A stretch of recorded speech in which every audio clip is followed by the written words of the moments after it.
দেশের জনগণ যখন নির্বাচনের জন্য প্রস্তুত, ঠিক তখনই একটি চক্র ইনকিলাব মঞ্চের আহ্বায়ক শরীফ ওসমান হাদিকে গুলি করে পরিস্থিতি অস্থিতিশীল করে তুলছে।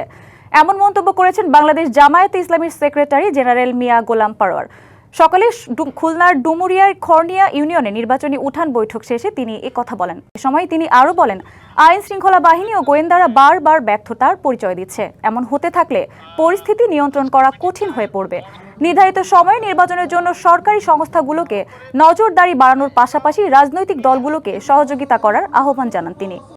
সরকার ঘোষিত টাইমলাইনে ইলেকশনটাকে নিরাপদে করার জন্য সরকারের সকল অর্গানগুলোকে আরও কঠোর হতে হবে। রাজনৈতিক দলগুলোকে আরও সহনীয়, আরও ধৈর্যশীল, আরও আন্তরিক হতে হবে। গণমাধ্যমকেও রাজনৈতিক দল এবং জনগণের সাথেই তাকে থাকতে হবে। শিয়া বাটার ও ভিটামিন ই সমৃদ্ধ লিলি বিউটি সোপ, তারুণ্যময় উজ্জ্বল ত্বকের জন্য। রিমার্ক,